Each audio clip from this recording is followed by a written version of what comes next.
ಎಲ್ಲರಿಗೂ ನಮಸ್ಕಾರ. S L Bhyrappa ಅವರ ಪರ್ವ ಕಾದಂಬರಿಯನ್ನು ಮತ್ತೆ ಮುಂದುವರಿಸೋಣ. ಸಂಜಯ ಯುದ್ಧದ ವರ್ಣನೆಯನ್ನು ಧೃತರಾಷ್ಟ್ರನಿಗೆ ಮಾಡ್ತಾ ಇರ್ತಾನೆ. ಅದು ಎಷ್ಟು ಭೀಕರವಾಗಿರುತ್ತೆ ಅಂತಂದರೆ, ಧೃತರಾಷ್ಟ್ರನಿಗೆ ಅದನ್ನು ಕೇಳೋಕ್ಕಾಗದೆ ನಿಲ್ಲಿಸು ಅಂತೇಳಿ ಕೂಡ ಹೇಳ್ತಾನೆ. ಸ್ವಲ್ಪ ಸುಧಾರಿಸ್ಕೊಂಡ ನಂತರ ಮತ್ತೆ ಮುಂದೇನಾಯಿತು ಅಂತ ಕೇಳಿದಾಗ, ಮತ್ತೆ ಘಟೋತ್ಕಚ ಯುದ್ಧ ಮಾಡಿದ ರೀತಿಯನ್ನು, ರಾತ್ರಿ ಹೊತ್ತಿನಲ್ಲಿ ಯುದ್ಧದಿಂದ ತಮ್ಮ ಸೈನಿಕರನ್ನ ಭಯಪಡಿಸಿದ್ದು ಎಲ್ಲವನ್ನು ಹೇಳ್ತಾನೆ. ಜೊತೆಗೇನೆ ದುರ್ಯೋಧನ ಮಹಾರಾಜ ಕತ್ಲು ಅಂತ ಹೇಳಿಬಿಟ್ಟು ಸಾವಿರಾರು ಪಂಜಗಳನ್ನು ಉರಿಸಿ ಅದಕ್ಕೆ ಎಣ್ಣೆ ಹಾಕುವಂತ ಆಜ್ಞಾಪಿಸ್ದ ಅಂತ ಸಂಜಯ ಹೇಳಿದಾಗ, ಬೇಷ್ ಅಂತ ಧೃತರಾಷ್ಟ್ರ ಅಂತಾನೆ. ಆಗ ಸಂಜಯ ಇವನ ಮಾತನ್ನ ಕೇಳಿಸ್ಕೊಳ್ಳದವನ ಹಾಗೆ, ಜೊತೆಗೆ ತನ್ನ ಮಾತಿನ ಹೋಗೋಕ್ಕೆ ತೊಂದರೆ ಆಯಿತು ಅನ್ನೋ ಹಾಗೆ ಧ್ವನಿಯನ್ನು ಸ್ವಲ್ಪ ಎತ್ತರಿಸಿ ಮಾತು ಮುಂದುವರಿಸ್ತಾನೆ. ಪಂಜುಗಳ ಬೆಳಕಲ್ಲಿ ಶತ್ರುಗಳಿಗೆ ನಮ್ಮವರ ಸರಿಯಾದ ಗುರಿಯನ್ನು ಸಿಕ್ಕಿಬಿಡ್ತು. ಅವರು ಇವರಿಗೆ ಖಚಿತವಾಗಿ ಗುರಿ ಇಟ್ಟು ಬಾಣಗಳನ್ನು ಹೊಡಿಲಿಕ್ಕೆ ಪ್ರಾರಂಭ ಮಾಡಿದ್ರು. ಇವ್ರಿಗೆ ಅವ್ರು ಸರಿಯಾಗಿ ಕಾಣಿಸ್ತಿರ್ಲಿಲ್ಲ. ಯಾಕೆಂದ್ರೆ ಪಂಜುಗಳ ಬೆಳಕು ಎಷ್ಟು ದೂರ ಹೋಗಕ್ಕೆ ಸಾಧ್ಯ? ಬರೀ ನಮ್ಮ ಕಡೆನೆ ಸಾವು ಉಂಟಾಗಕ್ಕೆ ಶುರು ಆಯಿತು. ಶತ್ರುಗಳಿಗೆ ತಾವು ಹೊಡಿತಿದ್ದೀವಿ ಅನ್ನೋ ಭ್ರಮೆ ಇವ್ರಿಗೆ. ಆದರೆ ವಾಸ್ತವವಾಗಿ ಅವರೆಲ್ಲ ಕುರುಡು ಗುರಿಯ ಬಾಣಗಳಾಗಿದ್ವು. ನಮ್ಮಲ್ಲೇನೆ ಬಹಳಷ್ಟು ಜನಕ್ಕೆ ಆ ಬಾಣಗಳು ಚೂಚಿಕೊಂಡ್ವು. ನಮ್ಮಲ್ಲಿ ಬಹಳ ಜನ ಸತ್ರು, ರಕ್ತ ಕಳ್ಕೊಂಡ್ರು. ಮಧ್ಯದಲ್ಲಿ ಎಣ್ಣೆ ಗಡಿಗೆಗಳನ್ನು ಹೊತ್ಕೊಂಡು ಪಂಜುಗಳಿಗೆ ಸೌಟುಗಟ್ಟಲೆ ಎಣ್ಣೆ ಹೊಯ್ದು ಬೆಳಕನ್ನ ಏಕರೀತಿಯಲ್ಲಿ ಇಡೋ ಹಾಗೆ ಮಹಾರಾಜ ಅಪ್ಪಣೆ ಮಾಡ್ದ. ಆದರೆ ಅದು ಕೂಡ ಶತ್ರುಗಳಿಗೆ ಅನುಕೂಲನೇ ಆಯಿತು. ಅವರು ಎಣ್ಣೆ ಗಡಿಗೆಗಳಿಗೆ ಬಾಣಗಳನ್ನು ಹೊಡೆದ್ರು. ಬಾಣ ತಗಲಿದ ಎಣ್ಣೆ ಗಡಿಗೆಗಳು ಒಡೆದ್ವು. ತಲೆಯಿಂದ ಹೊಟ್ಟೆ ಕೈ ಕಾಲುಗಳ ತನಕ ಎಣ್ಣೆ ಸುರಿದು ಅಕಸ್ಮಾತ್ ಹತ್ರನೇ ಇದ್ದ ಪಂಜಿನ ಉರಿಗಾಳಿಗೆ ಈ ಜನರು ಕೂಡ ಅಂದರೆ ಎಣ್ಣೆ ಗಡಿಗೆಯನ್ನು ಹೊತ್ತವರು ಕೂಡ ಸಜೀವವಾಗಿ ದಹನ ಆಗ್ಬಿಟ್ರು. ಹೇಗೂ ನಮ್ಮವರೆಲ್ಲ ಸರಿಯಾಗಿ ಕಾಣಕ್ಕೆ ಶುರು ಆಗಿದ್ರಲ್ಲ, ಅದೇ ಗುರುತಿನಲ್ಲಿ ಭೀಮ ದುರ್ಯೋಧನ ಮೇಲೆ ಬಿದ್ದನಂತೆ. ನಕುಲ ಶಕುನಿಯ ಮೇಲೆ, ಶಿಖಂಡಿ ಮುದುಕ ಕೃಪಾಚಾರ್ಯರ ಮೇಲೆ, ಘಟೋತ್ಕಚ ಅಶ್ವತ್ಥಾಮನ ಮೇಲೆ, ದ್ರುಪದ ಕರ್ಣನ ಮಗ ಸುಷೇಣನ ಮೇಲೆ, ವಿರಾಟ ಶಲ್ಯರಾಜನ ಮೇಲೆ, ಉಪಪಾಂಡವರಲ್ಲಿ ಒಬ್ಬನಾದ ಶತಾನಿಕ ನಿನ್ನ ಒಬ್ಬ ಮಗನಾದ ಚಿತ್ರಸೇನನ ಮೇಲೆ ಬಿದ್ದ. ದ್ರೋಣರ ಮೇಲೆ ಸ್ವಯಂ ದೃಷ್ಟದ್ಯುಮ್ನನೇ ಬಿದ್ರು. ಹೀಗೆ ಒಬ್ಬೊಬ್ಬರು ನಮ್ಮ ಕಡೆಯ ಒಂದೊಂದು ದಳಗಳ ಮೇಲೆ ಬಿದ್ರು, ಚಚ್ಚಲಿಕ್ಕೆ ಶುರು ಮಾಡಿದ್ರು. ಅಷ್ಟರಲ್ಲಿ ದ್ರೋಣರಿಗೆ ಏನ್ ನಡೀತಿದೆ, ಪರಿಸ್ಥಿತಿ ಯಾಕೆ ಹೀಗಾಯ್ತು ಅನ್ನೋದು ಅರ್ಥ ಆಯ್ತು. ಯುದ್ಧದಿಂದ ಹಿಂದೆ ಸರಿದು ಬಂದ್ರು. ಯಾವ ಮೂರ್ಖ ಹೀಗೆ ಪಂಜು ಹಚ್ಚಕ್ಕೆ ಹೇಳಿದ್ದು ಅಂತ ಕೇಳಿದ್ರಂತೆ. ಸ್ವಯಂ ಮಹಾರಾಜನೇ ಅಂತ ಉತ್ತರ ಬಂತು. ಅವನನ್ನ ಕರಿ, ತಕ್ಷಣ ಎಲ್ಲ ಪಂಜುಗಳನ್ನ ಆರಿಸಿ ಅಂತ ಸೇನಾಪತಿ ಪದದಿಂದ ಅವರು ಆಜ್ಞೆ ಮಾಡಿದ್ರಂತೆ. ಆರಿಸಿ ಅನ್ನೋ ಕೂಗುಗಳು ನಮ್ಮ ಕಡೆ ಎಲ್ಲ ತುಂಬಿಕೊಂಡ್ವು. ಒಂದೊಂದಾಗಿ ಎಲ್ಲ ಪಂಜುಗಳು ಆರಿದ್ವು. ಆದರೆ ಆಗ ಮತ್ತೊಂದು ರೀತಿ ಕಷ್ಟ ಶುರು ಆಯಿತು. ಅಷ್ಟು ಜೋರಿಂದ ಉರಿತಿದ್ದ ಬೆಳಕು ಇದ್ದಕ್ಕಿದ್ದ ಹಾಗೆ ನಿಂತಿದ್ರಿಂದ ನಮ್ಮವ್ರಿಗೆಲ್ಲ ತಕ್ಷಣ ಕಣ್ಣು ಕಟ್ಟದಂಗಾಯಿತು. ಶತ್ರುಗಳು ಮೇಲೆ ಬಿದ್ದು ಬಡಿಲಿಕ್ಕೆ ಶುರು ಮಾಡಿದ್ರು. ಯುದ್ಧರಂಗದಲ್ಲಿನೇ ಸೇನಾಪತಿ ದ್ರೋಣರು ದುರ್ಯೋಧನನ್ನ ಕರೆಸಿದ್ರಂತೆ. ಭೀಮನ ದಳದ ಜೊತೆಗೆ ಕಾಯ್ತಾ ಇದ್ದ ತನ್ನ ದಿಕ್ಕುಗೆಟ್ಟ ದಳವನ್ನ ದುಶ್ಯಾಸನಿಗೆ ಕೊಟ್ಟು ಮಹಾರಾಜ ಸೇನಾಪತಿ ಹತ್ರಕ್ಕೆ ಹೋದ್ನಂತೆ. ನಿನಗೆ ತಿಳಿದ ಕೆಲಸವನ್ನ ಯಾಕೆ ಮಾಡ್ತೀಯಾ? ಸೇನಾಪತಿ ಕೆಲಸ ಅಂದ್ರೆ ದಿಂಬಿಗೆ ಹೊರಗೆ ಕೂತ್ಕೊಂಡು ಆಜ್ಞೆ ಮಾಡೋಷ್ಟು ಸುಲಭ ಅಂತ ನೀನು ಅನ್ಕೊಂಡ್ಯಾ? ನನ್ನನ್ನು ಕೇಳದೆ ಸೂಡಿ ಹಚ್ಚಿಸೋಕೆ ಯಾಕೆ ಆಜ್ಞೆ ಮಾಡಿದೆ? ನಿನ್ನ ರಾಜತ್ವ ಏನಿದ್ರು ಹಸ್ತಿನಾವತಿಯ ಸಿಂಹಾಸನದ ಮೇಲೆ ಕೂತಿದ್ದಾಗ ಮಾತ್ರ. ಯುದ್ಧರಂಗದಲ್ಲಿ ಸೇನಾಪತಿಯ ಅನುಮತಿ ಇಲ್ಲದೆ ಅಥವಾ ಅವನ ತಿಳುವಳಿಕೆಗೆ ತರದೆ ಯಾವ ಅಪ್ಪಣೆನು ಜಾರಿ ಹಾಕೂಡ್ದು ಅಂತ ಮುಂತಾಗಿ ಬಲು ಜೋರಿಂದ ಬೈಯಕ್ಕೆ ಶುರು ಮಾಡಿದ್ರಂತೆ. ಆ ಮುದುಕರ ಗಂಟ್ಲು ಇಷ್ಟು ಜೋರಾಗಿರುತ್ತೆ ಅಂತ ಯಾರು ಕಲ್ಪಿಸ್ಕೊಳ್ಳೋಕೆ ಕೂಡ ಸಾಧ್ಯ ಇಲ್ವಂತೆ. ಇದೆಲ್ಲವನ್ನು ಆ ಸುದ್ದಿ ಹೇಳ್ದವನೇ ನನಗೆ ಹೇಳ್ದ. ಮಧ್ಯೆ ಸ್ವಲ್ಪನೂ ನಿಲ್ಲಿಸದೆ ದ್ರೋಣರು ಮಹಾರಾಜನನ್ನ ಒಂದೇ ಸಮನೆ ಬೈತಿದ್ರಂತೆ. ಮಹಾರಾಜ ಕತ್ತು ತಗ್ಸಿ ನಿಂತಿದ್ನಂತೆ ಅಂತ ಹೇಳ್ಬಿಟ್ಟು ದುರ್ಯೋಧನನ ಅಂಗರಕ್ಷಕ ಓಡಿ ದಿಕ್ಕುಪಾಲು ಓಡ್ತಿದ್ದ ಸೈನಿಕರ ಮಧ್ಯೆ ನುಸುಳಿ ಕರ್ಣ ಮಹಾರಾಜನಿಗೂ ಕೂಡ ಹೇಳದ್ನಂತೆ. ಅವನು ತನ್ನ ದಳವನ್ನ ಇನ್ನೊಬ್ಬನಿಗೆ ಒಪ್ಪಿಸಿ ಓಡಿ ಬಂದು ಕರ್ಣನನ್ನ ನೋಡ್ತಾನೆ. ಬಂದು ಸೂಡಿ ಬೆಳಕಲ್ಲಿ ಹೊಳೆಯೋ ಆಭರಣದ ಕಿರೀಟಗಳನ್ನು ಧರಿಸಿದ ಮಹಾರಾಜ ಮೂಕನ ಹಾಗೆ ನಿಂತಿದ್ದಂತೆ. ದ್ರೋಣರು ಹುಚ್ಚು ಹಿಡಿದ ಮುದುಕರ ಹಾಗೆ ಕಿರ್ಚಾಡ್ತಿದ್ರಂತೆ. ಸುತ್ತ ಹಲವು ಸೈನಿಕರು ಇದನ್ನೆಲ್ಲ ನಿಂತು ನೋಡ್ತಿದ್ರಂತೆ. ಒಂದು ಕ್ಷಣದಲ್ಲಿ ಕರ್ಣ ಮಹಾರಾಜ ಏನ್ ನಡೆದಿರಬಹುದು ಅನ್ನೋದನ್ನ ಗ್ರಹಿಸಿ ದ್ರೋಣರಿಗೆ ಬೈಯಕ್ಕೆ ಶುರು ಮಾಡಿದ್ನಂತೆ. ತಪ್ಪಾಗಿರೋದೇನೋ ನಿಜಾನೇ, ಆದರೆ ಅದು ಮಹಾರಾಜನಿಂದ ಆದದ್ದು. ಸಿಂಹಾಸನದಿಂದ ತಪ್ಪಾದ್ರೆ ಕೆಳಗಿನವರು ನಿವೇದಿಸಿಕೊಳ್ಬಹುದು, ಟೀಕಿಸ್ಕೂಡ್ದು, ನಿನ್ನ ಹಾಗೆ ಬೈಲೂ ಕೂಡ್ದು. ಸೇನಾಪತಿ ಪಟ್ಟ ಸಿಕ್ತು ಅಂದ್ಬಿಟ್ಟು ನಿನ್ನ ಸೊಕ್ಕು ತಲೆಗೇರಿದೆ. ವಿನಯ ವಿಧೇಯತೆಯನ್ನ ಮೊದಲು ಕಲಿ ಅಂತ ಹೇಳ್ಬಿಟ್ಟು ಅಂದಂತೆ. ಆದ್ರೆ ದ್ರೋಣರು, ಏಯ್, ನಿನಗೆ ಸೇನಾಪತಿ ಪಟ್ಟ ಸಿಕ್ಲಿಲ್ಲ ಅಂತ ಕರುಬಿಗೆ ಹೀಗಂತಿದ್ಯಾ ಸೂತ ಅಂತ ಹೇಳ್ಬಿಟ್ಟು ಈ ಕಡೆ ತಿರ್ಕೊಂಡ್ರಂತೆ. ಆಗ ಅವನು ಕೂಡ, ಮುದುಕ, ನಿನ್ನಂಥ ದೈನ್ಯ ನನಗಿಲ್ಲ, ದುರಾಸೆನೂ ಇಲ್ಲ. ನಾಲ್ಗೆ ಹಿಡಿದು ರಾಜನಿಗೆ ತಕ್ಕ ಗೌರವ ತೋರಿಸ್ತಿದ್ರೆ ನಿನ್ನ ನಾಲ್ಗೆಯನ್ನ ಸೀಳ್ಬಿಡ್ತೀನಿ ಅಂತ ಕರ್ಣ ದ್ರೋಣರನ್ನ ಹಿಡ್ಕೊಳ್ಳೋಕೆ ಹೋದ್ನಂತೆ. ಆದ್ರೆ ಆಚಾರ್ಯರು ಸುಮ್ಮನಿರ್ತಾರ? ಇಬ್ಬರಿಗೂ ಜಗಳ ಶುರು ಆಯ್ತಂತೆ. ಆದ್ರೆ ಅಷ್ಟರಲ್ಲಿ ದುರ್ಯೋಧನ ಮಹಾರಾಜನ ಇಬ್ಬರಿಗೂ ಸಮಾಧಾನ ಹೇಳಿ, ಒಗ್ಗಟ್ಟಿನಿಂದಲೇ ಬಲ, ಅದನ್ನು ನಾವು ಕಳ್ಕೋಬಾರ್ದು ಅಂತ ತಿಳಿಸಿ ಮುಂದೆ ಸೇನಾಪತಿಗೂ ಹೇಳಿದೆ, ಇಂಥದ್ದೇನು ಮಾಡೋಲ್ಲ ಅಂದ್ಬಿಟ್ಟು ದ್ರೋಣರಿಗೆ ಆಶ್ವಾಸನೆ ಕೊಟ್ಟನಂತೆ. ದ್ರೋಣರು ದೂರ ಹೋದ್ಮೇಲೆ ಕರ್ಣ ಮಹಾರಾಜನನ್ನ ಬಿಗಿಯಾಗಿ ತಬ್ಕೊಂಡು ಕಣ್ಣಲ್ಲಿ ನೀರು ತುಂಬಿಕೊಂಡ್ರಂತೆ. ಅಂತ ಹೇಳಿದಾಗ ಗಾಂಧಾರಿ ಇಷ್ಟೊತ್ತು ಮೌನವಾಗಿರ್ತಾಳೆ, ಈಗ ಬಾಯಿ ಬಿಡ್ತಾಳೆ. ಕರ್ಣನ ನಾನು ಹೆತ್ತಿದ್ದು 14 ಮಕ್ಕಳಲ್ಲ, ಅವನನ್ನು ಸೇರಿಸಿ 15 ಮಕ್ಕಳು ನನ್ನವು ಅಂತಾಳೆ. ಆಗ ಧೃತರಾಷ್ಟ್ರ ಹೇಳ್ತಾನೆ, ಹೌದು ದೇವಿ, ಈ ರಾತ್ರಿಯ ಯುದ್ಧವನ್ನು ಗೆದ್ದವನು ಕರ್ಣ ಮಹಾರಾಜನೇ ಅಂತ ಹೇಳ್ತಾನೆ. ಈ ಮಾತನ್ನ ಕೇಳಿ ಸಂಜಯ ಕೂಡ, ಹೌದು, ಯುದ್ಧ ಗೆದ್ದಿದ್ದು ಕರ್ಣ ಮಹಾರಾಜನೇ, ಈಗ ಅದನ್ನ ಹೇಳಕ್ ಹೊರಟಿದ್ದೀನಿ ಅಂತಾನೆ. ಹೇಳು, ಕರ್ಣನ ಪ್ರತಾಪವನ್ನ ಕೇಳಿದ್ರೆ ನನಗೆ ದುರ್ಯೋಧನನ ಪ್ರತಾಪವನ್ನ ಕೇಳಿದಷ್ಟೇ ಸಂತೋಷ ಆಗುತ್ತೆ ಅಂತ ಹೇಳ್ಬಿಟ್ಟು ಗಾಂಧಾರಿ ಅಲ್ಲಿವರೆಗೂ ಇದ್ದ ತನ್ನ ದುಃಖವನ್ನ ಸ್ವಲ್ಪ ನೀಗಿಕೊಂಡು ಉತ್ಸಾಹವನ್ನ ತೋರಿಸ್ತಾಳೆ. ಆಗ ಮತ್ತೆ ಸಂಜಯ ಯುದ್ಧದ ವರದಿಯನ್ನ ಮುಂದುವರಿಸ್ತಾನೆ. ಬಹುಶಃ ದ್ರೋಣರು ತನಗೀಗ ಅವಮಾನ ಮಾಡದ ಕರ್ಣ ಅಂತ ಹೇಳ್ಬಿಟ್ಟು ಅಶ್ವತ್ಥಾಮನ ಹತ್ರ ಹೇಳಿರಬಹುದು. ಅಶ್ವತ್ಥಾಮ ಅವ್ರ ಮಗ ಅಲ್ವಾ, ಅವನು ಯುದ್ಧರಂಗವನ್ನ ಬಿಟ್ಟು ಬಂದು ಕರ್ಣನನ್ನ ಕೊಲ್ಲಕ್ಕೆ ಅಂತ ನುಗ್ಗದ. ಮತ್ತೆ ಅಲ್ಲೂ ಕೂಡ ದುರ್ಯೋಧನ ಮಹಾರಾಜ ಅವನಿಗೆ ಶಾಂತಿ ಹೇಳ್ಬೇಕಾಯ್ತು. ಅದು ಹೋಗ್ಲಿ ಅಂದ್ರೆ ಒಟ್ಟಲ್ಲಿ ಸಮೀಕ್ಷೆ ಮಾಡದ ಮೇಲೆ ಆ ರಾತ್ರಿ ನಡೀತಿರೋ ಈ ಧ್ವಂಸದ ಬಹುಪಾಲು ಭೀಮನ ಮಗ ಘಟೋತ್ಕಚನಿಂದ ಆಗ್ತಾ ಇದೆ ಅನ್ನೋದು ಎಲ್ಲರಿಗೂ ಸ್ಪಷ್ಟ ಆಯಿತು. ಅವನನ್ನ ತೀರ್ಸೋವರೆಗೂ ನಮ್ಮ ಸೈನಿಕರಲ್ಲಿ ಧೈರ್ಯ ಹುಟ್ಟಿಸೋದು ಸಾಧ್ಯನೇ ಇರಲಿಲ್ಲ.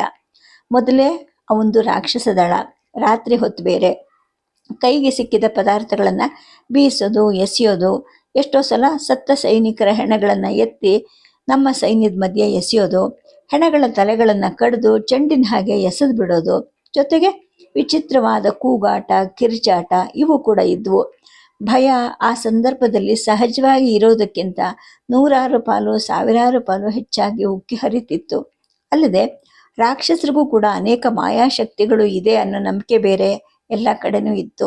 ಸಾಧಾರಣ ಸೈನಿಕರು ಹೋಗ್ಲಿ, ಕ್ಷತ್ರಿಯರು ಮತ್ತು ರಾಜಕುಮಾರರು ಕೂಡ ಈ ರಾಕ್ಷಸರ ಮಾಯಾಶಕ್ತಿಯನ್ನು ನಂಬಿ ನಡುಗಕ್ಕೆ ಶುರು ಮಾಡಿದ್ರು. ನಮ್ಮ ಎಷ್ಟೋ ಸೈನಿಕರು ಹೇಗೂ ಕತ್ಲೆ ಅಲ್ವಾ, ಹೆದರ್ಕೊಂಡು ಯುದ್ಧರಂಗ ಬಿಟ್ಟು ತಮ್ಮ ಊರು ದೇಶಗಳ ಕಡೆಗೆ ಹೊರಟೆ ಹೋದ್ರು. ಹಲವು ರಾಜರುಗಳು ಕೂಡ ಕದ್ದು ಕಾಲ್ ತೆಗೆದು ಸ್ವದೇಶದ ದಾರಿ ಕಡೆ ಹೊರಟರು. ಘಟೋತ್ಕಚನನ್ನ ಮುಗಿಸ್ತಿದ್ರೆ ಬೆಳಗಾಗಕ್ಕೆ ಮೊದಲೇನೆ ತನ್ನ ಸೈನ್ಯ ಪೂರ್ತಿ ಕಾರ್ಗೆ ಹೋಗುತ್ತೆ ಅನ್ನೋದನ್ನ ದುರ್ಯೋಧನ ಅರ್ಥ ಮಾಡಿಕೊಂಡ. ಈ ಕೆಲಸ ತಾನು ಸಾಧಿಸ್ತೀನಿ ಅಂತ ಕರ್ಣ ಮಹಾರಾಜ ಆಶ್ವಾಸನೆಯನ್ನು ಕೊಟ್ಟ. ನಮ್ಮ ಇದೇ ಸೂತಕೇರಿಯ ವೀರರ ಒಂದು ದಳವನ್ನ ಕೂಡಿಸ್ಕೊಂಡು ಹೋದ. ಈ ಕಡೆ ದುರ್ಯೋಧನ ಮಹಾರಾಜ ಮತ್ತೊಂದು ಕೆಲಸ ಮಾಡಿದ. ಅದೇನು ಅಂದ್ರೆ, ಭೀಮ ಕೊಂದಿದ್ದ ಬಕಾಸುರನ ಜ್ಞಾತಿ ಒಬ್ಬ ನಮ್ಮ ಕಡೆನೇ ಇದ್ದ. ಅವನ ಹೆಸರು ಅಲಾಯುಧ ಅಂದ್ಬಿಟ್ಟು. ಭೀಮನ ಮೇಲೆ ದ್ವೇಷ ತೀರಿಸ್ಕೋಬೇಕು ಅಂತ ತಾನಾಗೆ ಬಂದು ನಮ್ಮ ಪಕ್ಷ ಸೇರ್ಕೊಂಡವರಲ್ಲಿ ಅವನು ಒಬ್ಬನೇ. ಅವನು ಸತ್ತಿರ್ಲಿಲ್ಲ. ಆದ್ರೆ ಅವ್ರದ್ದು ಹೇಗೆ ಅಂದ್ರೆ, ಒಂದು ಶಿಸ್ತಿಗೆ ಒಳಪಟ್ಟು ಸೇನಾಪತಿ ಕರೆದಾಗ ಬಂದು ಯುದ್ಧ ಮಾಡುವಂತಹ, ಸೇನಾಪತಿಯ ಅಪ್ಪಣೆ ಪಾಲಿಸುವಂತಹ ಜನ ಅಲ್ಲ ಅವರು. ಅವನ ಸಂಗಡಿಗರು ಎಲ್ಲೋ ಒಂದ್ ಕಡೆ ಮಲ್ಕೊಂಡ್ಬಿಟ್ಟಿದ್ರು. ಅವರನ್ನ ಹುಡುಕಿ ಕರೆಸಿದ ಮೇಲೆ ಮಹಾರಾಜ ಘಟೋತ್ಕಚನನ್ನ, ಅವನ ದಳವನ್ನ ಕೊಲ್ಲೋ ಹಾಗೆ ಅವ್ರಿಗೆ ಆದೇಶವನ್ನ ಕೊಟ್ಟ. ಅಲಾಯುಧನ ಸಂಗಡಿಗರ ಸಂಖ್ಯೆ ಏನೋ ಕಡಿಮೆನೆ, ಆದ್ರೆ ಜೀವ ಲೆಕ್ಕಿಸದೇ ಇರುವಂಥವ್ರು ಅವರು. ರಾಕ್ಷಸರೇ ಹಾಗೆ. ಮೇಲೆ ಬೀಳೋ ಹುಲಿ ತನ್ನ ಜೀವವನ್ನ ಹೇಗೆ ಲೆಕ್ಕಿಸೋದಿಲ್ವೋ ಹಾಗೇನೆ. ಅಲ್ಲದೆ ತಮ್ಮ ರಾಕ್ಷಸ ಕುಲಕ್ಕೆ ಅನ್ಯಾಯ ಮಾಡಿದ ಹಿಡಿಂಬೆಯ ಮಗ ಇವನು ಅನ್ನೋ ಒಂದು ಕ್ರೋಧ ಕೂಡ ಘಟೋತ್ಕಚನ ಮೇಲೆ ಅವ್ರಿಗಿತ್ತು. ಅಲಾಯುಧ ತನ್ನ ಸಂಗಡಿಗರ ಜೊತೆ ಘಟೋತ್ಕಚನ ದಳದ ಮೇಲೆ ಬಿದ್ದ. ಅವರಂತೆ ಇವರು ಕೂಡ ಕಿರುಚ್ತಿದ್ರು, ಬೊಗಳ್ತಿದ್ರು, ಗರ್ಜಿಸ್ತಿದ್ರು. ಅಲ್ಲದೆ ದೆವ್ವ ಭೂತಗಳ ಹಾಗೆ ಚಿತ್ರ ವಿಚಿತ್ರವಾಗಿ ಕೂಗ್ತಾ ಇದ್ರು. ಅವರ ಮಾಯಾಬಲಕ್ಕೆ ಇವರ ಮಾಯಾಬಲ ಸರಿಯಾದ ಅಡ್ಡಗೋಲು ಅಂತ ನಮ್ಮ ಸೈನಿಕರಿಗೆ ಅರ್ಥನೇ ಆಗಲಿಲ್ಲ. ದೆವ್ವ ಭೂತಗಳು ನಮ್ಮ ಮಧ್ಯೆನೆ ಹುಟ್ಕೊಂಡಿವೆ ಅಂತ ಅಂಜಿಕೊಂಡ್ರು. ಅವರೆಲ್ಲ ಚಲ್ಲಾಪಿಲ್ಲಿ ಆಗಕ್ಕೆ ಪ್ರಾರಂಭ ಆಯಿತು. ಕತ್ತಲೆಗಿರುವಂತಹ ಮಾಯಾಶಕ್ತಿ ಮತ್ತೆ ಇನ್ಯಾವುದಕ್ಕಿದೆ? ಭೀಮ ಹತ್ತಿರದಲ್ಲೆಲ್ಲೋ ಯುದ್ಧ ಮಾಡ್ತಿದ್ನಂತೆ. ಅದು ಮಗನ ತಂತ್ರದಿಂದಲೇನೆ. ಮಗನಿಗೆ ಒತ್ತಾಸೆಯಾಗಿ ಅದೇ ರೀತಿ ಅವನು ಕೂಡ ಗರ್ಜಿಸ್ತಿದ್ನಂತೆ.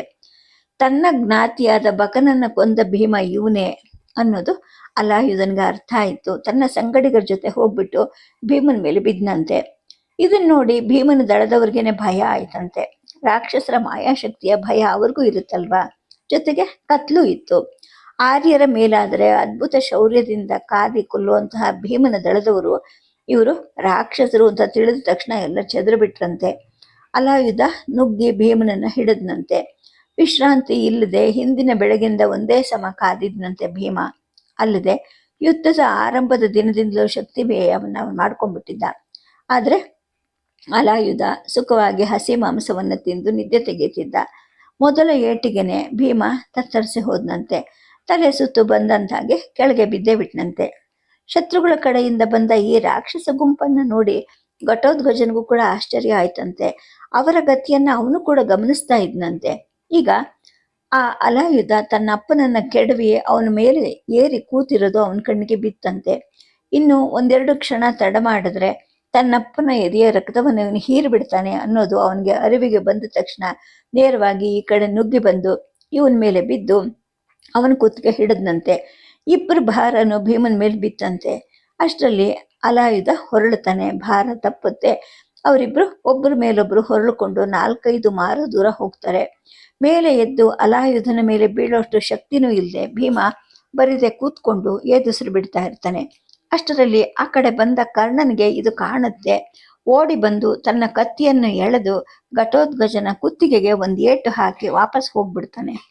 ಉಸಿರು ಕಟ್ಟಿದ ಅಲಾಯುಧ ಸತ್ತು ಹೋಗ್ತಾನೆ. ಕುತ್ತಿಗೆಯಿಂದ ರಕ್ತ ಸೋರಕ್ಕೆ ಶುರುವಾದ ಘಟೋತ್ಕಚ ಕೂಡ ವಿಕಾರವಾಗಿ ಕಿರುಚ್ತಾ ಅಲಾಯುಧನ ಹೆಣದ ಮೇಲೆ ಶರೀರವನ್ನು ಮಕಾಡ ಚಾಚಿಕೊಂಡು ಮಲ್ಕೊಂಡ್ಬಿಟ್ಟ. ಸತ್ತು ಹೋದ ಅಂತ ಸಂಜಯ ವರದಿಯನ್ನು ಮುಗಿಸ್ತಾನೆ. ಆಗ ಧೃತರಾಷ್ಟ್ರ ಹೇಳ್ತಾನೆ, ಭೇಷ್ ಕರ್ಣ ಭೇಷ್. ಬೇರೆಯವರ ಸಂಗಡ ಕಾಯ್ತಿದ್ದ ಭೂರಿಶ್ರವನ ಬಲತೋಳಿಗೆ ಅರ್ಜುನ ಬಾಣ ಹೊಡೆದು ಮೋಸ ಮಾಡಲಿಲ್ವಾ? ಅದು ಮೋಸ ಅಲ್ಲ ಅನ್ನೋದಾದ್ರೆ ಇವಾಗ ಕರ್ಣ ಮಾಡಿದ್ದು ಕೂಡ ಮೋಸ ಅಲ್ಲ ಅಂತಾನೆ. ಅಂದ್ರೆ ಯುದ್ಧಕ್ಕೆ ಮೊದಲು ಒಂದು ನಿಯಮ ಆಗಿರುತ್ತೆ. ಬೇರೆ ಯಾರಾದ್ರೂ ಒಂದಿಬ್ರು ಯುದ್ಧ ಮಾಡ್ಬೇಕಾದ್ರೆ ಮೂರನೇವರು ಅದರಲ್ಲಿ ಭಾಗವಹಿಸ್ಕೂಡ್ದು ಅಂತ. ಆದ್ರೆ ಭೂರಿಶ್ರವನ ಬಲತೋಳಿಗೆ ಅರ್ಜುನ ಬಾಣ ಬಿಟ್ಟಿರ್ತಾನೆ. ಹಾಗಾಗಿ ಈಗ ಕರ್ಣ ಮಾಡಿದ್ದು ಸರಿ ಅಂದ್ಬಿಟ್ಟು ಧೃತರಾಷ್ಟ್ರ ಅದನ್ನ ಸಮರ್ಥನೆ ಮಾಡ್ಕೊಳ್ತಾನೆ. ಆಗ ಸಂಜಯ ಹೇಳ್ತಾನೆ, ಕರ್ಣ ಮಹಾರಾಜನ್ ಮಾಡಿದ ಕೆಲಸವನ್ನ ಮೋಸ ಅಂತ ನಾನೇನು ಹೇಳಲೇ ಇಲ್ವಲ್ಲ, ಬರೀ ಯುದ್ಧದ ವರದಿ ಮಾಡ್ತಾ ಇದ್ದೀನಿ. ಘಟೋತ್ಕಚನನ್ನ ಕರ್ಣ ಮಹಾರಾಜ ಕೊಂದ ಸುದ್ದಿಯನ್ನ ದುರ್ಯೋಧನ, ದುಶ್ಯಾಸನ, ಕೃಪಾಚಾರ್ಯ, ಅಶ್ವತ್ಥಾಮಾಚಾರ್ಯ, ದ್ರೋಣಾಚಾರ್ಯ, ಶಕುನಿ ಮೊದಲಾಗಿ ಎಲ್ಲರೂ ಕೂಗಿ ಹೇಳಿದ್ರು. ಉಳಿದವರು ಹಾಗೆ ಕೂಗ್ಕೊಂಡ್ರು. ಇದರಿಂದಾಗಿ ನಮ್ಮ ಸೈನಿಕರ ಭಯ ಎಷ್ಟೋ ಪಾಲು ಕಡಿಮೆ ಆಯಿತು ಅಂತ ಸಂಜಯ ಹೇಳ್ತಾನೆ. ಮತ್ತೆ ಕತೆ ಯುದ್ಧರಂಗದ ಕಡೆಗೆ ಬರುತ್ತೆ. ಭೀಮ ಅನ್ಕೊತಾ ಇರ್ತಾನೆ, ಕರ್ಣ ಕತ್ತಿ ಹಿಡಿದು ನುಗ್ಗು ಬರ್ತಾ ಇದ್ದಾನೆ. ಘಟೋತ್ಕಚ ಹಿಂತಿರುಗಿ ನೋಡು ಅಂತ ಹೇಳಕ್ಕೆ ಕೂಗ್ಕೊಳಕ್ ಹೋದ್ರೆ ಅವನಿಗೆ ಕೇಳ್ತಾ ಇಲ್ಲ. ಏಕೆಂದ್ರೆ ಭೀಮನ ಉಸಿರು ಉಡುಗದಾಗ ಆಗಿರುತ್ತೆ.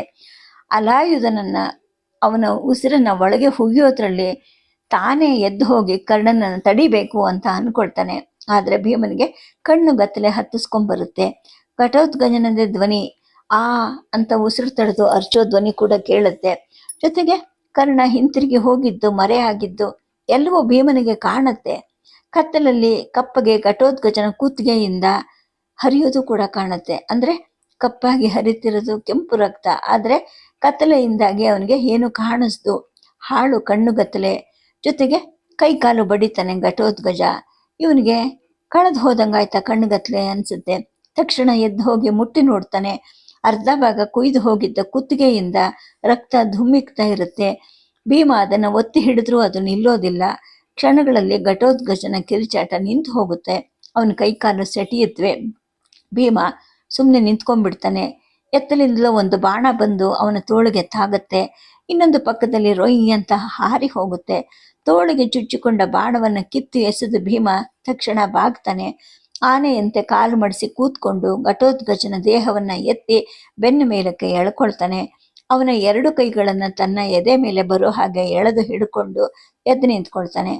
ಘಟೋತ್ಕಚನ ಮುಖ ಇವನ ತಲೆಗೆ ತಾಕ್ತಾ ಇರುತ್ತೆ. ಭೀಮ ಹಿಂತಿರುಗಿ ನಡಿಲಿಕ್ಕೆ ಪ್ರಾರಂಭ ಮಾಡ್ತಾನೆ. ಯಾರೋ ಕೂಗ್ತಾರೆ, ಹೇಡಿ ಹೇಡಿ, ಅವನು ಷಂಡ ಪುಕ್ಕಲ ಓಡ್ ಹೋಗ್ತಾ ಇದ್ದಾನೆ ಅಂತ. ಯಾರ್ದು ಧ್ವನಿ? ಕರ್ಣಂದ ಅಂತ ಭೀಮ ಅನ್ಕೊಳ್ತಾನೆ. ಧ್ವನಿ ಗುರ್ತಕ್ಕೆ ಸಿಕ್ಕೋದಿಲ್ಲ. ಭೀಮ ಆ ಕಡೆ ಗಮನ ಕೊಡದೆ ಬೇಗ ಬೇಗ ನಡೀಲಿಕ್ಕೆ ಪ್ರಾರಂಭ ಮಾಡ್ತಾನೆ. ನಡುಗೆ ಇದ್ದಿದ್ದು ದುಡು ಓಟ ಆಗತ್ತೆ. ಓಡ್ಲಿಕ್ಕೆ ಶುರು ಮಾಡ್ತಾನೆ. ಕೆಳಗೆ ಬಿದ್ದಂತಹ ಮನುಷ್ಯರ ಹೆಣಗಳು, ಕುದುರೆಯ ದೇಹಗಳು, ಮುರಿದ ರಥಗಳು ಮೊದಲಾದವನ್ನ ಬಳಸಿ ಬಳಸಿ ಓಡ್ತಾನೆ. ಬೆನ್ನ ಮೇಲೆ ಮಲಗಿದವನ ಭಾರಸ್ಥಾನವನ್ನು 1 ಅಂಗುಲ ಕೂಡ ಆಕಿ ಕಡೆ ಈ ಕಡೆ ಜರುಗಿಸೋದಿಲ್ಲ. ಮೈ ಕೈಗಳೆಲ್ಲ ಹರಿದ ಬೆವರು ಜಿನುಗಲಿಗೆ ಶುರು ಆಗುತ್ತೆ. ಆವಾಗ ಅನ್ಸುತ್ತೆ, ಅಲ್ಲ, ಇದು ಬೆವರೇ ಅಲ್ಲ, ಕುತ್ತಿಗೆಯಿಂದ ಹರಿಯೋ ರಕ್ತ ತನ್ನ ಬೆನ್ನು ಎದೆಗಳ ಮೇಲೆಲ್ಲ ಹರಿತಾ ಇದೆ ಅನ್ಸುತ್ತೆ. ಏಕೆಂದ್ರೆ ಅದು ಅಂಟ್ಕೊಳ್ಳೋಕೆ ಶುರು ಆಗುತ್ತೆ. ಎಷ್ಟು ಗಟ್ಟಿ ಎದೆ ಒಂದು, ಬೆನ್ನಿಗೆ ಕಲ್ಲಿನ ಹಾಗೆ ಒತ್ತುತ್ತಾ ಇದೆ. ತೋಳುಗಳು ಕೂಡ ಲೋಹದ ಹಾಗೆ ಇದೆ ಅನ್ಸುತ್ತೆ ಭೀಮನಿಗೆ. ವೇಗ ಸಾಲ್ದಾಯ್ತು ಅನ್ಸಿ ಮತ್ತಷ್ಟು ದುಡು ಅಂತ ಓಡ್ತಿರ್ಬೇಕಾದ್ರೆ ಹಿಂದಿನಿಂದ ಬೆಳಕು ಕಾಣುತ್ತೆ. ಯಾರು ಸೂಡಿ ಹಿಡ್ಕೊಂಡು ಓಡ್ ಬರ್ತಾ ಇರ್ತಾರೆ. ಬಂದವರು ಇವನಿಗಿಂತ ಮುಂದೆ ಓಡಕ್ ಶುರು ಮಾಡ್ತಾರೆ, ದಾರಿ ತೋರ್ಸೋನಾಗೆ. ಭೀಮ ಕತ್ತೆತ್ತಿ ನೋಡ್ತಾನೆ. ತಲೆ ಬುರುಡೆಯ ಹಿಂಬದಿಗೆ ಮುಖ ಹೊರಗಿರುತ್ತೆ. ಸೂಡಿ ಹಿಡಿದು ಓಡ್ತಾ ಇರೋನು ನೀಲ. ಓಡಿ ಓಡಿ ಓಡಿ ಆಯಾಸವೇ ಇಲ್ಲ, ಏದುಸ್ರಿಲ್ಲ, ಕಣ್ಣುಗತ್ಲೆ ಇಲ್ಲ, ಬೆವರು ಇಲ್ಲ. ರಕ್ತ ಗಾಯಗಳಿಂದ ಹರಿತಿದ್ದ ತನ್ನ ರಕ್ತದಲ್ಲಿ ಘಟೋತ್ಕಚನ ರಕ್ತ ಬೆರೆತು ದಿಂಡೆಯನ್ನು ಹತ್ತಿ ಮುಂದಿನ ಬಯಲಲ್ಲಿ ಇಳಿದು ಹೆಗಲು, ಎದೆ, ಹೊಟ್ಟೆ, ಸೊಂಟ, ತೊಡೆಗಳ ಮೇಲೆಲ್ಲ ಹರಿದು ಅಂಟುವಂತಹ ಬೆಚ್ಚನ ರಕ್ತದ ಮೇಲೆ ಜಾರೋ ದೇಹವನ್ನ 1 ಕ್ಷಣ ನಿಂತು ಮೇಲಕ್ಕೆ ಎಳ್ಕೊಳ್ತಾನೆ. ಪೆನ್ನನ್ನು ಮತ್ತಷ್ಟು ಬಾಗಿಸಿ ಮತ್ತೆ ದುಡು ಹೆಜ್ಜೆ ಹಾಕ್ತಾನೆ. ಇಳುವು ಬಂದಾಗ ನೀಲ ಹೇಳ್ತಾನೆ, ಮಹಾರಾಜ, ಬಿದಿರು ಸೇತುವೆ ಮೇಲೆ ಹೊಳೆ ದಾಟಬೇಕು. ನಾನಲ್ದೆ ನಿಮ್ಮಿಬ್ಬರ ಭಾರ ಇರುತ್ತೆ, ಓಡಬೇಡ, ನಿಧಾನವಾಗಿ ಹೋಗೋಣ ಅಂತ ಹೇಳಿದಾಗ ನೊರ ಜಗ್ಗೋ ನಿಧಾನ ಕಳೆಯುತ್ತೆ. ದುಡು ಮತ್ತೆ ಹತ್ತಾನೆ.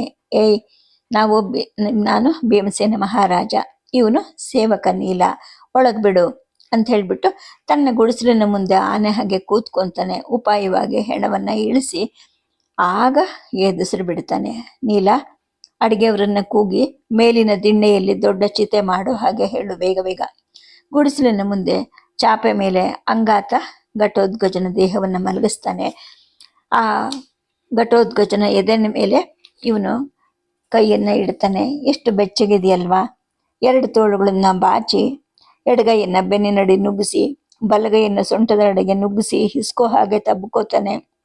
ಎದೆಯನ್ನು ತೋಡೋ ಹಾಗೆ ಅವನ ಎದೆಯನ್ನ ಬಡಿತಾನೆ.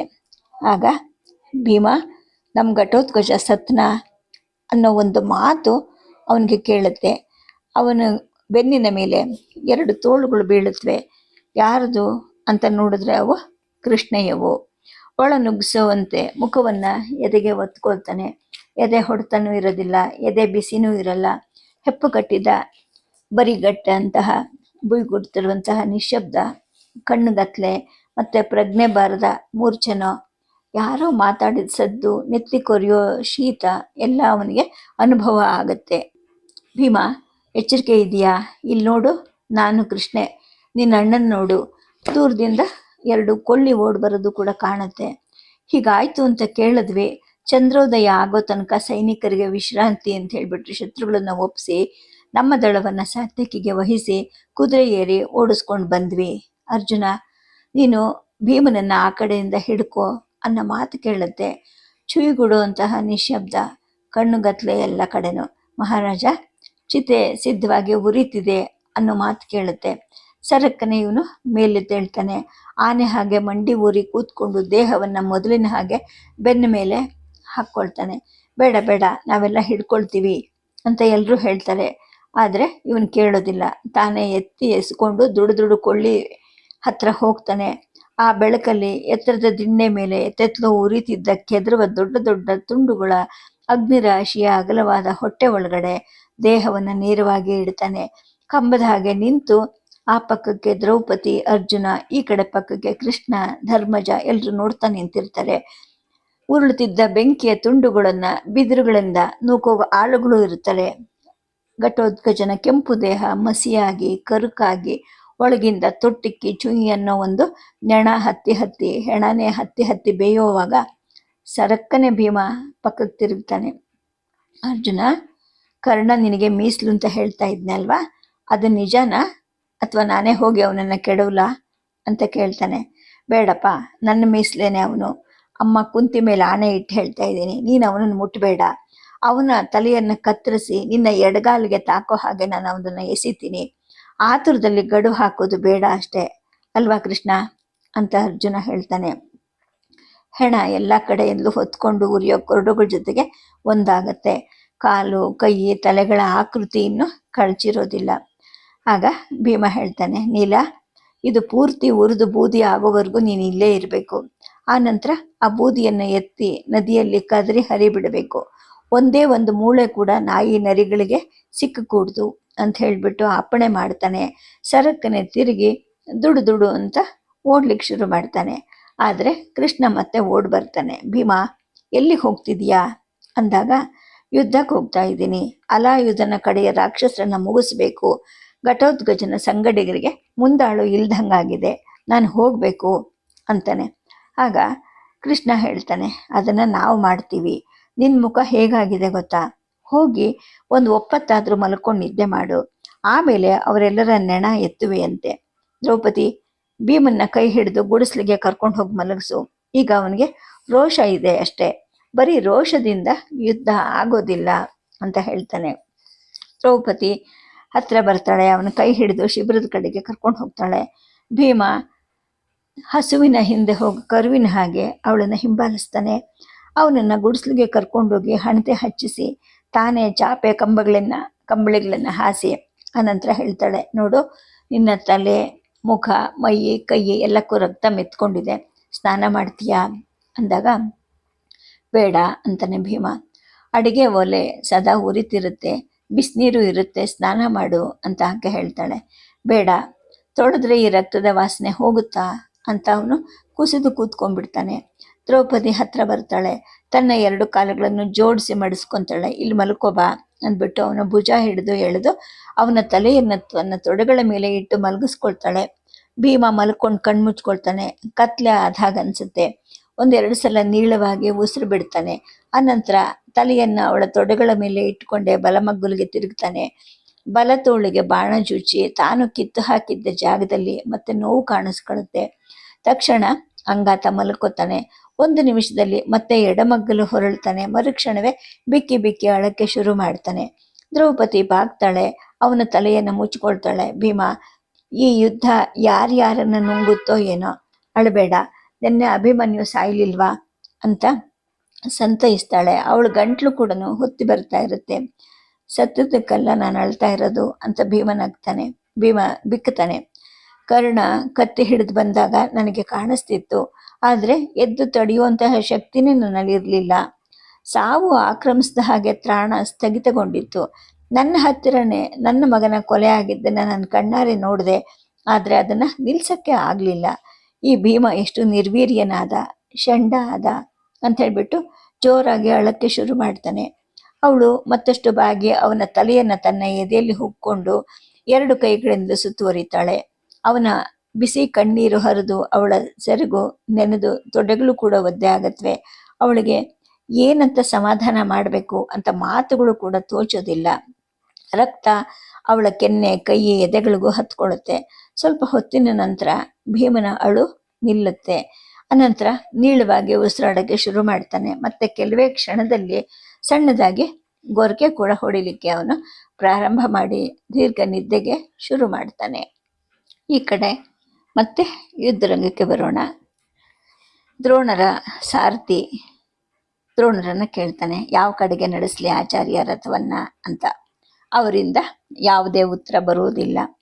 ಆಚಾರ್ಯ, ಯಾವ ಕಡೆ ನಡೆಸಬೇಕು ಅಂತ ನೀವು ಹೇಳದೇ ಇದ್ರೆ ನನಗೆ ಹೇಗೆ ತಿಳಿಯುತ್ತೆ ಅಂತಾನೆ. ಆ ಮಾತುಗೂ ಕೂಡ ಅವರು ಸುಮ್ಮನೆ ಹ್ಞೂ ಅಂತಾರೆ. ಅವರ ಹ್ಞೂ ಅನ್ನೋದು ತನ್ನ ಪ್ರಶ್ನೆಗೆ ಉತ್ತರ ಅಲ್ಲ ಅನ್ನೋದು ಸಾರಥಿಗೆ ಗೊತ್ತಾಗುತ್ತೆ. ರಥವನ್ನ ಅಲ್ಲೇ ನಿಲ್ಲಿಸಿ ಬಿಡ್ತಾನೆ. ಯುದ್ಧ ಆಗ್ತಾ ಇರೋ ಜಾಗಗಳಿಂದ ಎಷ್ಟೋ ಹಿಂದೆ ಅವರಿರ್ತಾರೆ. ಬರೀ ಹೊಯ್ಕಾರ ಸದ್ದುಗಳಿಂದ ಊಹಿಸಬಹುದಾದಂತಹ ಜಾಗಗಳಿಗಿಂತ ಹಿಂದಿರ್ತಾರೆ. ಕತ್ತಲು ಏನು ಕಾಣ್ತಾ ಇರೋದಿಲ್ಲ. ಸೇನಾಪತಿಯಿಂದ ಯಾವುದೇ ನಿರ್ದೇಶನ ಕೂಡ ಬರೋದಿಲ್ಲ. ಸಾರಥಿಗೆ ಆಕಳಿಕೆ ಬರುತ್ತೆ. ಕಣ್ಣು ಎಳ್ಕೊಂಡು ಹೋದಾಗ ಅನಿಸುತ್ತೆ. ಕೂತಲ್ಲೇನೆ ಒಂದು ಮುಹೂರ್ತ ಕಣ್ಣು ಮುಚ್ಚೋಕೆ ಯಾರಾದರೂ ಅವಕಾಶ ಕೊಟ್ಟರೆ ಇಡೀ ಜೀವವನ್ನೇ ಅವ್ರಿಗೆ ದಾನವಾಗಿ ಕೊಟ್ಟುಬಿಡಬಹುದು ಅಂತ ಅಂದ್ಕೊಳ್ತಾನೆ. ಅದ್ರ ಹಿಂದೆನೆ ಕಣ್ಣುಗಳು ಮುಚ್ಕೊಳ್ಳುತ್ತವೆ ಅವನಿಗೆ, ಅಷ್ಟು ನಿದ್ದೆ ಕೆಟ್ಟಿರ್ತಾನೆ. ಕುದುರೆಗಳನ್ನು ಜಬಗಿಸುವಂತಹ ಚಾವಟಿಯನ್ನು ಹೇಗೂ ಮಣ್ಣುಕಟ್ಟಿಗೆ ಕಟ್ಕೊಂಡಿದ್ದೆ, ಕೆಳಗೆ ಬೀಳೋಲ್ಲ ಅನ್ನೋ ಸಮಾಧಾನ ಅವನಿಗೆ ಬಂದು ಹಾಗೆ ಕಣ್ಣು ಮುಚ್ಕೊತಾನೆ. ಇನ್ನು ದ್ರೋಣರು ಮುಚ್ಚಳವನ್ನು ಎತ್ತಿ ಎಸೆದು ಉಕ್ಕಿದ ನಂತರ ಶಾಂತ ಆಗೋ ಪಾತ್ರೆ ಹಾಗೆ ಆಗಿರ್ತಾರೆ. ಅಲ್ಲ, ಈ ಮುಪ್ಪಿನ ಗುರುವನ್ನು ಎದುರಿಗೆ ನಿಲ್ಲಿಸ್ಕೊಂಡ ಅವನು ತಾನು ದಿಂಬಿಗೆ ಒರಗಿ ಕೂತು ಸಿಂಹಾಸನದ ಅಧಿಕಾರದಿಂದ ನನ್ನನ್ನು ಬೈತಾನಲ್ಲ. ಸೇನಾಪತಿ ಪದ ಅಂದರೆ ಏನು ಅಂತ ತಿಳ್ಕೊಂಡಿದ್ದಾನೆ ಇವನು. ಆದರೆ ನಾನೇನು ಮಾಡಿದೆ, ರಥದ ಮೇಲೆ ಕೂತಿದ್ದೆ, ಅವನನ್ನು ಕೆಳಗೆ ನಿಲ್ಲಿಸಿದೆ, ತಲೆ ತೆಗೆಸ್ ನಿಂತ್ಕೊಳ್ಳೋ ಹಂಗೆ ಮಾಡಿದೆ, ತೆಗೆಸ್ಕೊಂಡೆ ನಿಂತಿದ್ನಲ್ಲ, ಸರಿಯಾಗಿ ಮಾಡಿದೆ ನಾನು ಅನ್ನೋ ಒಂದು ಸಮಾಧಾನದಿಂದ ಅವರು ಸುತ್ತ ತಿರುಗಿ ನೋಡ್ತಾರೆ. ಅಷ್ಟು ದೂರದಲ್ಲಿ ಕಾಣ್ತಾ ಇರೋದು ಮರನೋ ರಥನೋ ಏನೂ ಗೊತ್ತಾಗೋದಿಲ್ಲ. ಕತ್ಲಿರೋದಂತೂ ನಿಜ. ನಡು ಹಗಲಲ್ಲಿ ಕೂಡ ಸ್ವಲ್ಪ ದೂರದಲ್ಲಿರೋ ವಸ್ತುಗಳ ಸರಿಯಾದ ಜಾಗ ಅಲೆಯಂತೆ ಹತ್ತಿ ಇಳಿತಾ ಇರುತ್ತೆ. ಖಚಿತವಾದ ಗುರಿ ಎಲ್ಲಿ ಬರಬೇಕು ಅಂದ್ಕೊಳ್ತಾರೆ. ವಯಸ್ಸಾದ ಮೇಲೆ ಯುದ್ಧಕ್ಕೆ ಬರಬಾರ್ದಾಗಿತ್ತು ನಾನು ಅಂದ್ಕೊಳ್ತಾರೆ. ಕೂತಲ್ಲೇ ಅವ್ರಿಗೂ ಆಕಳಿಕೆ ಬರುತ್ತೆ.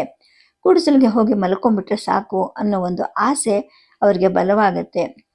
ಸೇನಾಪತಿಯಾದ ತಾವು ರಥದಲ್ಲಿ ಒಂದು ಕಾಲು ಚಾಚಿ ಮಲ್ಕೊಂಡ್ರೆ ಅಂದ್ಕೊಳ್ತಾರೆ. ತಕ್ಷಣವೇ ಭೀಷ್ಮರ ನೆನಪಾಗುತ್ತೆ. ಒಂದು ದಪ್ಪ ದಿಂಬನ್ನು ಇಟ್ಕೊಳ್ತಾರೆ. ಪಾಪ, ಸೇನಾಪತಿ ಪದದಿಂದ ತೆಗೆದು ಹಾಕ್ತೀನಿ ಅಂತ ಅವನು ಎಚ್ಚರಿಕೆ ಕೊಟ್ಟನಂತೆ. ನನ್ನನ್ನು ತೆಗೆದು ಹಾಕೋ ಧೈರ್ಯ ಮಾಡಲಿ ನೋಡೋಣ. ಹಾಗೇನನ್ನ ಮಾಡಿದ್ರೆ ಅಶ್ವತ್ಥಾಮನು ನನ್ನ ಹಿಂದೆ ಬರ್ತಾನೆ. ಅಶ್ವತ್ಥಾಮನನ್ನು ಕಳ್ಕೊಳ್ಳೋಷ್ಟು ಅವಿವೇಕ ಈ ದುರ್ಯೋಧನ ಮಾಡೋದಿಲ್ಲ ಅಂತ ಅನ್ಕೊಂತ ಪೀಠದ ಬೆನ್ನು ಹಲಗೆಗೆ ಹೊರಕೊಂಡು ಹಾಯಾಗಿ ಕಣ್ಣು ಮುಚ್ಕೊಳ್ತಾರೆ. ಸುತ್ತ 3 ಕಡೆಯಿಂದಲೂ ಕೇಳೋ ಕೋಲಾಹಲ, ನೋವು, ಕಿರಿಚಾಟಗಳು ಕ್ರಮೇಣ ಕೇಳಿಸಿದಾಗುತ್ತೆ. ಮತ್ತೆ ಅವರು ನಿದ್ದೆಯಲ್ಲಿ ಮುಳುಗೋಗಿರ್ತಾರೆ. ಇನ್ನಷ್ಟು ಮುಂದೆ ಸರಿದು ಬೆನ್ನು ಹಲಗೆಯಿಂದ ಹೊರಳಿ ಸರಿಯಾಗಿ ಮಲ್ಕೊಳ್ತಾರೆ. ಏನೋ ನೆನಪು ಬರುತ್ತೆ, ಕೊರೆಯೋ ಚಳಿನೂ ಇರುತ್ತೆ. ಆದರೂ ನಿದ್ದೆ ಹಾಯಾಗಿದೆ ಅಂತ ಅಂದ್ಕೊಂಡಾಗ ಸೇನಾಪತಿ ಆಚಾರ್ಯ ಘಟೋತ್ಕಚ ರಾಜನ ಮೇಲೆ ಕಾಯಲಿಕ್ಕೆ ನಮ್ಮ ಕಡೆಯಿಂದ ಅಲಾಯುಧ ರಾಕ್ಷಸರನ್ನು ಬಿಡೋ ಆಲೋಚನೆ ಮಹಾರಾಜನಿಗೆ ಬಂದಿದೆಯಂತೆ. ಅದಕ್ಕೆ ನಿಮ್ಮ ಅನುಮತಿ ಉಂಟಾ ಅಂತ ಕೇಳ್ಕೊಂಡು ಬಾ ಅಂತ ಹೇಳಿ ಕಳಿಸಿದ್ದಾನೆ ಅನ್ನೋ ಒಂದು ಧ್ವನಿ ಅವ್ರಿಗೆ ಕೇಳುತ್ತೆ. ಹ್ಞೂ ಅಂತ ಅವ್ರಂತಾರೆ. ಅಂದರೆ ಈ ಘಟನೆ ಘಟೋತ್ಕಚನ ಸಾವಿಗೆ ಮುಂಚೆ ಆಗಿರೋದು. ಸದ್ಯಕ್ಕೆ ಕಥೆಯನ್ನು ನಿಲ್ಲಿಸಿರ್ತೀನಿ. ನಮಸ್ಕಾರ.